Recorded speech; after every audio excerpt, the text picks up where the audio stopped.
Welcome into another edition of the 5 Reasons Podcast. My name is Chris Whittingham, joined as always by Ethan Skolnick. We go guestless today because the Miami Heat have made the playoffs. After missing the playoffs 2 of the last 3 years, they're back in there, and we'll see what the matchup ends up becoming, because I think that'll probably end up deciding how the Heat end up doing in these playoffs. And really, there's everything to play for. Miami could really end up playing any of the top 5 teams right now, Ethan, and they could end up anywhere between 6 and 8, because Washington, Milwaukee, and the Heat are all tied at 6, 7, and 8. So really, even though there's only 4 games left to play for a majority of these teams, there's still kind of all to play for. Yeah, and it's hard to figure out where you want to finish because you don't know where the teams at the top are going to finish, because that's not settled yet either between Toronto and Boston at 1 and 2, and it's not settled in terms of where Cleveland ends up, although you'd figure they have a pretty good shot to finish third. But the way that Philadelphia is playing right now and the way that Philadelphia's schedule sets up, they have a chance to finish third also. So all of that could change in terms of those 4 teams and where they end up. I did put a poll on our Twitter account, and you can check that out. We have a new handle on it, @5, and that's the number 5, @5 Reasons Sports. Put that on right after the Heat clinched their playoff spot with a win at home against Atlanta. We got more than 1,300 votes on it as we speak right now. And the question I asked was, as a Heat fan, who do you want in the first round? And I think basically Heat fans are looking at this 2 different ways, right, when they answer that question. I think there are some who are answering it in the terms of, which team can we beat, right? Like, which team can we beat to get to the second round? And there are some fans that are thinking of it like, what series do we want to see? Yeah. Right, which would be the most fun? And I think that's the reason that this was basically a 2-team race in terms of what Heat fans wanted to see. As we speak right now, it's 41% for Boston. That's the who do we think we can beat part of it. Right. Then there's the 36% for Cleveland, and that's the who do we want the Heat to play against, because it'll be a lot of fun and there'll be storylines, and we'll get LeBron and Wade against each other for the first time in a playoff series. And the series would be nationally relevant, too. Nationally relevant, that would be the series that would get ABC. And here's another fun fact here. Cleveland's the only team in the Eastern Conference that the Heat has not played in a playoff series ever in their lifetime. Well, so that would be a first time for that. And then 16% for Philadelphia, and only 7% for Toronto. And again, I don't know if that's because people just don't want to see that again, because we saw that 2 years ago, or it's because there is real respect for the Raptors this time. Although, as we speak here, Chris, this comes after Cleveland beat Toronto again. So and Toronto's Kyle Lowry looked like playoff Kyle Lowry yesterday, and so there should be some questions, I think, about whether Toronto has really completely turned the corner here. But Heat fans, according to this poll, that's the team that Heat fans would least like to see the Heat match up against. So we're going to go through those 4, and also we're going to throw in Indiana here, Chris, just because there still is a possibility that the Heat could play the Pacers in the first round. All right, so let's start with the one that's the most fun. And I think that's kind of how we're going to approach this, because I'm still a Heat fan, but I still root for interesting things more than my team to win necessarily from our podcasting point of view. So let's start with Cleveland, okay? So I think you have to begin from the place of you're going against LeBron in round 1 when he mows through teams. But you've also seen, since LeBron has gone back to Cleveland, Miami has played the Cavaliers pretty well in their home building. What do you make of that matchup? I mean, you're right, Chris, about that. The Heat have played the Cavaliers extraordinarily well at home since LeBron's come back. Now, as we know, LeBron has sat out some of those games. I think he sat out 3 of them, right? And there were other circumstances. Kevin Love missed a couple of them. This is a different Cavaliers roster than played in most of those games. But the reality is that there's a little bit of a thing that's developed here where LeBron doesn't win here since he left. And so I think that's what Heat fans are clinging to here, is that they've seen the Heat play some of their best games during the post-LeBron era against LeBron's team. A lot of these games they've not even been particularly close. There have been a lot of blowouts here at American Airlines Arena where the Heat have just handled the Cavaliers from the beginning, whether LeBron has played well or not. So I think that's from a can we beat them perspective, that's what Heat fans are holding on to. Now, it's been a totally different story at Quicken Loans Arena.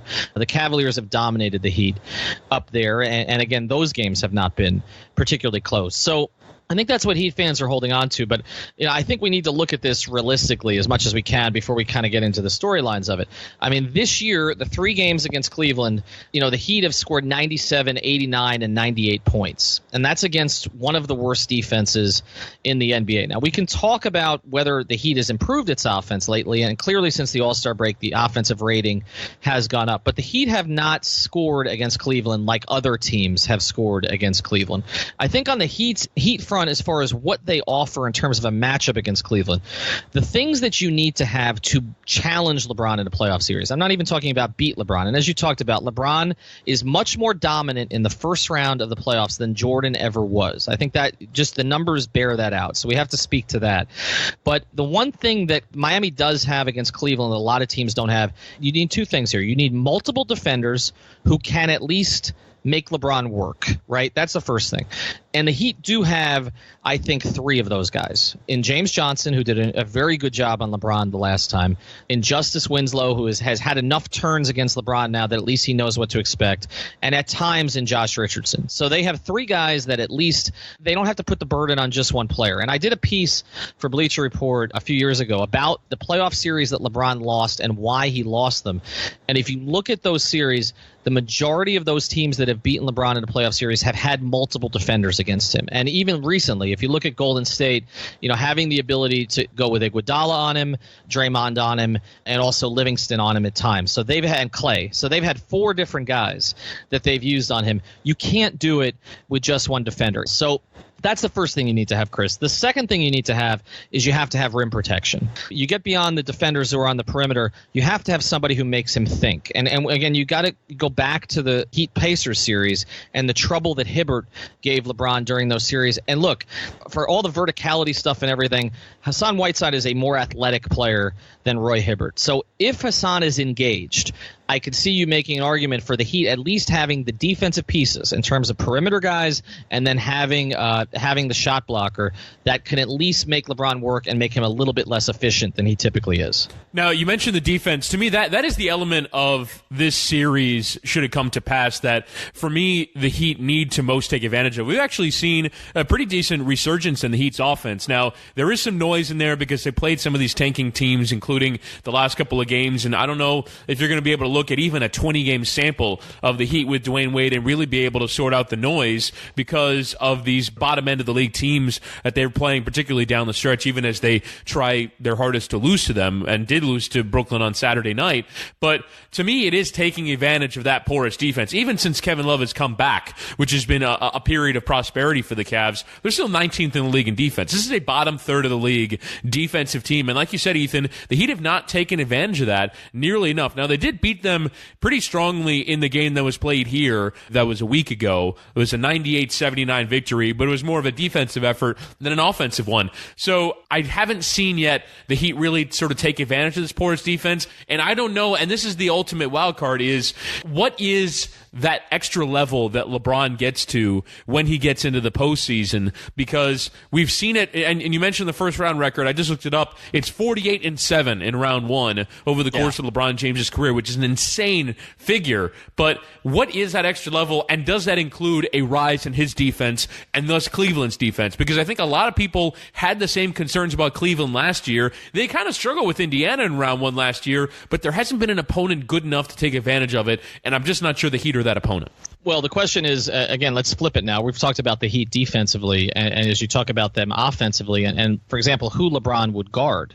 And the Heat don't have the kind of dynamic wing player at this stage. Again, with Dwayne being 36 and Josh Richardson being, inconsistent, they don't have the dynamic wing player that's going to make LeBron work so hard on defense that it takes away from his offense. So I think that's somewhat a concern also. When I look at some of the matchups in the series, a lot will depend on who starts for each team. Like, I think Cleveland has finally found, and it's happened now with Ty Lue being out. We'll see what happens, with Ty Lue kind of taking over again as head coach, but I think they've finally found a workable rotation. Like, to me, if you're Cleveland, you have to start the new guys. You have to start Nance with Love. Nance gives you that athleticism. He's very good in pick and roll situations with LeBron. It clears Love to play more at the 4 spot, which is really where he belongs, I think. And then they've gone with Rodney Hood with George Hill in the backcourt, and that's a much better defensive backcourt than they've been using for most of the season. So you have to see how Hood and Nance in particular react to the playoffs, because they have not played in a lot of those big games, particularly Nance. At least Hood was in there last year with Utah. But to me, if they have that starting lineup, and then we've seen that for some reason Jose Calderon fits really well with that team. Like, they've played much better with them on the floor, because I think he just settles things down for them a lot. But using him off the bench, they've gone with Clarkson. Tristan Thompson's role is diminished, but you know that he has been a big offensive rebounder in the playoffs before. So I think Cleveland has a much more workable rotation than they had before. You'll have to see how the Heat counter. Like, I don't know what the Heat's starting lineup would necessarily be against Cleveland. If you're going to continue to bring Dwayne off the bench, and I don't know that that's something that Eric's going to stick with in the playoffs. We'll see. But if you're going to continue to bring Dwayne off the bench, because, again, you're trying to get in the most impactful minutes that you possibly can and try to add some bench scoring, and you're going to be starting Tyler Johnson at the 2, who are your forwards going to be? If it's just Josh Richardson, who's the other guy that Eric is going to start against, say, a Love, Nance, LeBron front court? Is it James Johnson to give you an additional playmaker and to be the guy who starts on LeBron? Do you maybe go with Justice Winslow in that situation? I don't know that you need to go bigger with Olynyk there. We've talked on previous pods about how Whiteside and Olynyk haven't played that much together. But I think that's one of the interesting things to monitor is how do the Heat match up to make sure that they have the right defender on LeBron as often as possible. All right, let's move now to the Boston Celtics, because they're right now in that 2 position. Could get all the way up to 1 if the sort of results over the last kind of few games sort of bear out. But in losing to Milwaukee last night, do probably hurt their chances getting to 1 after Toronto lost. Maybe Boston has a preference of who they would play. Maybe we can ask that question. If a team is looking at Miami, Washington, Milwaukee, who would they prefer to play the most? But right now, I think a lot of fans are looking at Boston as an opportunity because they're without Kyrie Irving. He's missed the last 10 games after a, quote, procedure. When I see the word procedure, I think that's surgery. That is surgery. And you look at last night, so you look at the guys who are playing for the Boston Celtics right now, and there are players who on the 2 seed in the East I've never heard of. You look at, okay, so they're really anchored by Al Horford, Jason Tatum, and Jaylen Brown, which 2 of those guys are really young to be carrying a playoff team of that quality. But then you have Aaron Baines starting and playing 22 minutes. You have Kadeem Allen starting at point/shooting guard. I don't know who that is. He played 23 minutes last night and started. You had Marcus Morris coming off the bench, and then Greg Monroe as well. That's a lot of bigs. They're playing Horford, Baines, Marcus Morris, and Monroe, so they're a fairly big team, which allows Miami potentially to go to 2 bigs. And then Abdel Nader, Semi Ojeleye, and Gershon Yabusele that are playing minutes for the Boston Celtics. I don't know who these players are, and so you're just kind of looking at the names on the sheet and going, well, if we're going against this team, then we have a really decent chance. But a kind of crazy thing has happened. Since Kyrie Irving has gone out, the Boston Celtics went on a 6-game winning streak in which they beat Oklahoma City, Portland, Utah, and Toronto. Teams that either needed games or were competing just as heavily as they are. Yes, they have Sacramento and Phoenix in there. Those don't count. But they've won impressive games. And so is this really the desirable matchup that the Heat fans might think it to be? I think, Chris, what Heat fans are also looking at is the record against Boston this year, going 2-1 against the Celtics when they were healthy and winning the only game in Boston at the buzzer, a place that Heat teams have typically struggled at TD Garden, and pulling that game out 90-89. Now, I know that was back in December, and the Heat have not faced the Celtics in 2018, but you would feel more comfortable about it now than when you had Kyrie on the floor. So I think all of that plays into it. I think, look, a lot of this speaks to Brad Stevens, no question. I mean, the way that he's able to integrate some of these pieces. We talk about Kyrie's absence. I think Marcus Smart's absence for them is huge. I really do. I mean, he gives them, for a playoff series, he's got some Draymond in him. He's a pit bull defensively. You can switch him onto guys much bigger than him. Marcus Smart is the type of guy, like you talk about some of Dwayne's struggles against Boston over the years, and there have been some struggles. Boston has always had a perimeter defender who has given Dwayne some problems. For years it was Avery Bradley because of Avery Bradley. I know some of the metrics don't show this, but when you just watch Avery Bradley against Dwayne, this was one of the guys around the league that gave Dwayne the most trouble. Marcus Smart is an even more physical player than Avery Bradley. And again, someone that the Celtics could switch on to Richardson, could switch on to any of the Heat players who happen to be the focus player at that point, switch on to Dragic. And so Boston not having him, it's not as big as not having Kyrie healthy, but I think that matters too. So again, you look at that Boston roster and they do look vulnerable. The one question I would have for this Heat team is that we've seen that in Boston that things can get away from you pretty quickly. Those road games would be very challenging for this team because, again, this team has not been through that for the most part. You can talk about, Dwayne and Dragic and Whiteside being in the playoffs together in 2016, but the rest of this group, for the most part, Winslow and Richardson were rookies at that time. Most of the rest of this group has not been in that situation together. So I think that would be challenging. But I think, Chris, a lot of this just comes down to, how healthy is Kyrie when he comes back? Because like you mentioned, it's a little murky on what exactly the procedure was. And I've been through this before covering the 14-15 Cavaliers where they were nursing Kyrie all through the playoffs, that series against the Hawks, question of whether he was going to play, wasn't going to play. And then he goes into the first game against the Warriors, plays one of his best defensive games I've ever seen him play, and then can't go anymore, re-injures himself. So that's the big question. If Kyrie is not right, you look at the rest of that roster. Horford is not a go-to scorer. He's a really good player, but he's not a go-to scorer. And I just wonder if Tatum and Jaylen Brown have kind of maxed out at this point in terms of what we can expect from guys on their first and second seasons. That for me is the argument, right? We're talking about the difference between Cleveland and Boston. Boston's significantly better in the standings, but we don't think that Cleveland has maxed out. And that for me is the biggest difference. To me, the reason why I think Heat fans would like a matchup against either Boston or Indiana, which is still in the realm of possibility, is because you want to face teams that are overachievers. You want to face teams that don't have stars. You don't want to face, and we'll get to them next, a team like Philly who have Embiid, who have Simmons, that you're heading into a circle, oh man, how are we going to guard them or how are we going to match up against them? I don't think there's really anyone on this Celtics team that you're concerned about matching up with. Even if Marcus Smart comes back healthy, he's not someone you're concerned about. It's really only Kyrie Irving. If he comes back, I have immense respect for Kyrie Irving. And Ethan, you saw some of his progression going from a team that was playing on fairly anonymous games that weren't that important into someone who became one of the guys that mattered, one of the guys that in a finals can deliver you top-level performances. So if Kyrie Irving is any kind of healthy going into this series, and we'll see what that's like, then I would say the Heat are up against it. But if it's the Celtics in their present form as an overachieving, maxed-out team, then the Heat and the Celtics, for me, are kind of the same, right? I still think Boston can win that series, not only because they have home court advantage, but because if the Heat are maxed out and don't have superstars, then so are the Celtics. And perhaps theirs are a bit younger, but I think the Heat have a chance to win that series, and that's why I think Heat fans would want it.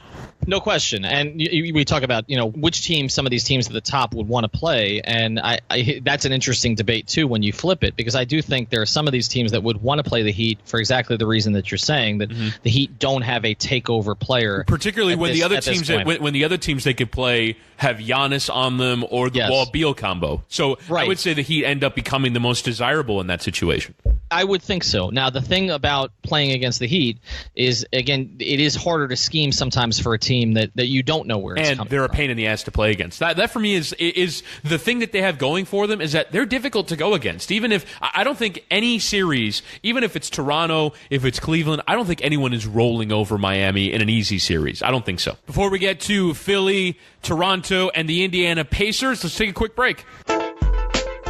Hi, I'm the English guy, and I want to tell you about the 3 Yards Per Carry podcast I co-present with my friends Alf, hello, and Chris. Hey. Each week, we get together to deconstruct the Miami Dolphins. Gossip, analysis, and insider chat, all inside a fun 45 minutes. And here's a little taste. So guys, bit of word association for you. The Farino. Goat. Tom Brady. Pansy. Ryan Tannehill. Dreamy. Vanilla. Baker Mayfield. God. Balls. Michael Bolton. No, wait, don't answer that. The 3 Yards Per Carry podcast, out every Thursday. Plenty of Miami Dolphins chat, not so much Michael Bolton. Let's get to the third team that the Heat could face in the postseason, and that is Philly. And I actually find this one fascinating, given that I think Heat fans, because of the culture and everything that has kind of happened with the Heat in the 3+ years since LeBron left, how they could have gone through a, quote, process last year at 11-30 and elected instead to turn around their season and almost make the playoffs. I think a lot of Heat fans have derision for the process and for what happened in Philly, and were mocking it for a while. And there was always this conversation between who would you rather be, Philly or the Heat? And here is Philly 6 games up on them, or 5.5 games up on them in the standings as we tape here on a Wednesday. So looking at this matchup, they have those kind of dynastic superstar talents that the process was meant to yield in Embiid and Simmons. Now, Embiid is a question because of his face injury, had surgery to repair his orbital socket in his eye. So it's not totally clear whether he's going to be ready, but they are the hottest team going in, and there have been statistical studies that say that if you're hot going into the playoffs, it doesn't necessarily matter that your form at the beginning of the season almost has as much to do with your form as the end of the season. But anecdotally, winning 11 in a row, figuring out how to play without Joel Embiid a little bit, they're a dangerous team going in. Yeah, they definitely are. And you mentioned having the 2 budding superstars right now. And look, Embiid's injury is not the type that once he's fine, he'll be fine, right? I mean, it's not a question of him, injuring a knee and he's had back trouble and all that other sort of stuff where you're worried about it being a lingering thing. So let's just take this assuming Embiid is going to be available, because things totally change, obviously, if he's not. The Heat and the Sixers have split 4 games this year. They've all been reasonably competitive games, so they've been close. The thing about Philadelphia that you have to really like right now is that they made a couple of sort of under-the-radar moves to build out their depth. And to me, these are 2 really big moves for them in terms of going into the playoffs. Adding Bellinelli and getting Ilyasova back, 2 guys who've played really well since they've gotten them back. Bellinelli is shooting 37% from 3 in his 23 games with Philadelphia, shooting 51% overall, averaging almost 13 a game. Ilyasova is averaging 10 points and 6 rebounds per game since he's come back. Guys who are 30 and 31 years old. So, one of the questions I had about Philadelphia was, are they just too young, right? Is it just not ready to make the move? Because it's not just Embiid and Simmons. It's also, Dario Saric, being 23 years old, and then whatever they get from Fultz, which, that's sort of an X factor here. But, I mean, you're talking about a 19-year-old, and even some of their role players. Rashawn Holmes is 24. TJ McConnell is 25. I mean, they're a young group that hasn't been through this before. But I think adding those 2 pieces to go with J.J. Redick, they now have 3 guys who are all accomplished shooters who can spread the floor for their 2 stars, who are the types of guys, when you have veteran shooters in the playoffs, that's so important. I mean, go back to the Heat's great run with the Big 3 era and the importance of having a guy like, even though he wasn't playing a lot, a guy like Mike Miller who could have a game like he had against Oklahoma City, or a guy like Shane Battier who could have a game like, even after he'd been benched against Indiana, have a game like he had against San Antonio in the finals. Or obviously, to go to Ray Allen and some of the others, to have, Redick, Bellinelli, and Ilyasova all available to you, all of whom can shoot the 3. I mean, Bellinelli is averaging almost 5 attempts a game from 3. Since he came to Philly, Ilyasova is averaging over 3. Redick's averaging 6.5. So high-volume 3-point shooters who are accurate from deep to go with the 2 stars makes them really dangerous. Yeah, and the thing to me about Philly is we talk about the Heat and their depth as sort of a credit to them. You mentioned the Ilyasova and the Bellinelli standings, but even without Embiid, they have a 10-man rotation that is sort of made up of adult basketball players who know how to play. Now, Markelle Fultz is included in that group. To me, the kind of best thing that's happened for Markelle Fultz is that the team has been good without him. Yes, they trade up to go and get the number 1 pick to try and kick on, but they're 47-30. They can win 50 games without Markelle Fultz really contributing that much, and so they've built themselves a solid team. They're a good core, and now you don't have to start Markelle Fultz. He doesn't have to start. You don't have to figure out, well, how do we play Embiid and Simmons and all these guys together? You don't have to figure that out. He can just be a valuable bench contributor, and then you go into next year, and hopefully the shot is fixed and all that stuff happens. But I've kind of liked what I've seen from Markelle Fultz as, first off, the guy who's coming off the bench as probably their chief playmaker, but secondly, the fans have gotten behind him and sort of want to see him succeed, and there's kind of this buzz whenever he comes into the game, I think he can play a role in the postseason for them. So they scare me the most, I would say, even more than Toronto at this point. Not just because of the way that they're playing, but because of the balance that they have in their team. They have Simmons, who has been incredible since Embiid went out. Double-doubles, triple-doubles. He's just been incredible, even in 25 minutes the other night against Brooklyn.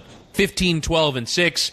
I think he's become an incredible player as quickly as it could happen, and Embiid, for me, is the ultimate X factor. I know the Heat play him well, and generally the Heat have played Philadelphia pretty decently in terms of not having their stars play their best games against Miami, but I really like the look of this team, and I think the process has yielded results, and it's something that I know we're kind of focusing from a Heat point of view, but from a larger angle, watching this team go to 47-30 this year, they can win 50 games depending on how their season closes. This is a pretty remarkable progression from a team. It's kind of like the Astros, how they just kind of arrived on the stage and we're ready to be there. I think Philly is still maybe a year or two away from that, but for them to be at this point now is pretty insane. And to do it when they busted out on a couple of picks, too. I mean, Nerlens Noel is not there anymore and was kind of a bust in Dallas this year. Not kind of. He was really a bust in Dallas this year. And then Okafor, they gave away for nothing, and yet they're still in this position. After Embiid and Simmons both missed entire seasons, and as you mentioned, Markelle Fultz has basically missed the entire season. He's only played 9 games at this stage. So, but again, I keep coming back to the additions they made, the veteran additions, because they're so important for them, and they're in a position right now. If you look at the minute distribution on this team, Embiid's averaging 30 minutes. They haven't had to extend him. Redick's at 30. Simmons gets a little more at 34. He can certainly handle it.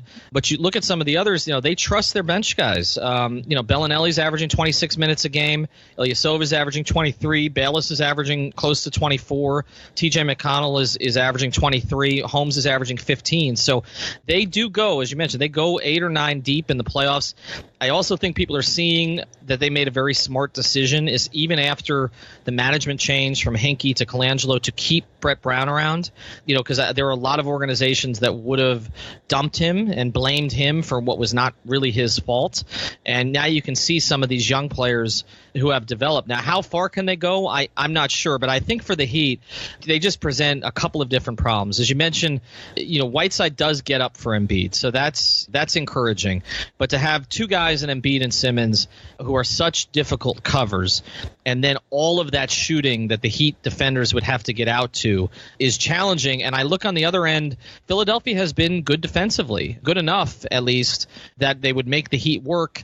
So it's just not a very favorable matchup. I think that's one of those series what we would look at and say it's a 4-1 situation and just say, yeah, the Heat need to get a star. I think that's You obviously say it when you go against LeBron, but there is no other LeBron, obviously. But I think in that series, it would become pretty obvious to people that the Heat need a takeover player, because there would be games in that series that Embiid or Simmons would take over. Now let's get to the team that people have questions about if they have real stars. Now, DeRozan and Lowry have been incredible for Toronto this year, but there is always that looming question of will they do it in the playoffs, and can you even be a guy that is leaned on as a superstar that is a building block if you can't deliver. So the Toronto Raptors currently sit top of the conference, 55-22. They were incredible for the first, I would say, 5 months, 6 months of the season, but lately it hasn't been as good. Now, some of that can probably be sort of attributed to being on cruise control and knowing you're pretty well going to be the 1 seed. They're 2 games up on Boston with 5 games left to play. They've been fantastic at home this year, 31-7. They've been better on offense, but I still think the Heat might fancy themselves in a series, or at least the Heat fans, the Heat players, might think they have a chance to win, or at least give Toronto a competitive series, which if you look at the standings, they're 14 or 13 and a half games off of Toronto at the top of the conference. You would think Toronto in a runaway. I think there are Heat fans that think this series can go 7. Do you agree with them? I think it can. And again, you look at the first 2 games against Toronto, they were both tight, right? The Heat won by a point in Toronto, and they lost by 3 in Toronto the second time around, and there's one more game left. And it still does mean something to the Raptors. We don't know what it's going to mean to the Heat at that stage. But I think in both of those games, you saw some of the reasons that the Heat do think they can compete with Toronto. I mean, so much. Look, we can talk about Toronto's bench, and it has been extraordinary this year with guys that the average NBA fan is not familiar with, right? Like Masai Ujiri, like he turned that thing over. You look at some of the guys that are no longer there, the Patrick Pattersons. I mean, a lot of the players that have been there, dumping DeMarre Carroll this offseason, and what they've plugged in with some of these draft picks who were unheralded at the time, and even a guy like Van Vliet who was not drafted, and the way that he's played off the bench. I mean, their bench lineup has been one of the best lineups in the league, not just as a bench lineup, but one of the best lineups in the entire league, including starters and any other combination that you could come up with. So that's an element that Toronto hasn't necessarily had in recent years. If you remember a couple of years ago, James Johnson was playing minutes for them, and then that kind of went away in the series against the Heat. So they were much more in flux. Right now they know what their rotation is. But you're right, it comes down to Lowry and DeRozan. And I'm going to focus more on Lowry because DeRozan's had some up and down periods in the playoffs, but I think he's done enough to show that he's expanded his game. He's added more of a distance element to in terms of the three ball, and he has had some big games in the postseason. But with Kyle Lowry, until he proves otherwise, there is going to be this question with him. And I go back to the 2016 series against the Heat. I remember being at a press conference at their practice facility, and he just admitted how terrible he'd been. And he's been through those patches in a lot of different playoff series. And so, you can say, well, their bench is better. Valanciunas is better than he was. They have a lot of complementary pieces. They've changed the offense completely from what it was before. They're still solid defensively. Dwayne Casey deserves credit. And still say, is Kyle Lowry going to play big when it matters in the playoffs? And the thing about that is that starts to compound on itself, Chris, because when you've had problems before, if he has a bad shooting game in game one, that's all he's going to hear about until game two. And that's what happened with him 2 years ago. And I think that does present an opening. Like, we haven't talked about Dragic much on the pod, but if Goran Dragic outplays Kyle Lowry in a playoff series, he'd have a pretty good chance to win that series, I think. And what would be a question for the Heat is, what do they do with DeRozan? But you would assume that they start Josh Richardson on him. And, the one thing that has not suffered for Josh in the second half of the season has been his defense. So at least you have an answer for DeRozan at that position. Wade defending him at this stage may be more challenging, but I think at least the Heat have some answers there. And for me, the difference between Toronto in years past and now is sharing the basketball. And even with Kyle Lowry, even if he does turn in a bad shooting performance, to me the difference is that they're not necessarily relying him to play iso ball. And there's one statistic to me that outlines this better, and where I think statistics can help in the analysis, which is you look at last year, assist percentage, which is percentage of shots that are assisted. Last year, that number was 47.2%, less than half. When you compare to Golden State, 70.5. So that's the gap in the league. It's about 23 percentage points. Golden State, they shared the basketball. They play team basketball. It's why I like watching them play so much. I don't know if that's why other people like watching them play. Toronto, so they went from 30th last year to 11th this year. And that for me is the ultimate difference, is that even if DeRozan and Lowry don't turn in their best performances, they've been brilliant. They've used the ball a lot. But they've also become part of it's become a little bit more of a decentralized team. As good as they are, even if their shot attempts look the same, it's still not, all right, DeRozan and Lowry, take us home. They have an incredible bench that I don't know if it'll be the same in the playoffs or if they'll be able to run teams off the floor like they have in the regular season, but it's a really good bench, and we'll hopefully get to see them sort of in full flow. They have other parts that are contributing at the same level as Lowry and DeRozan are, so I don't think it's just on them to, in and of themselves, in isolation, create shots. So I don't think we're going to see, even if Kyle Lowry has a bad game, I don't think we'll see it for 7, because there's too much of an infrastructure there of a team and not just individuals forced to create for themselves, that I don't think we see the same Raptors. Now, it's really hard as sort of an NBA viewer to get those pictures out of your head and really sort of be able to prognosticate that they're going to be entirely different, or you're just sort of expecting that they're going to be themselves.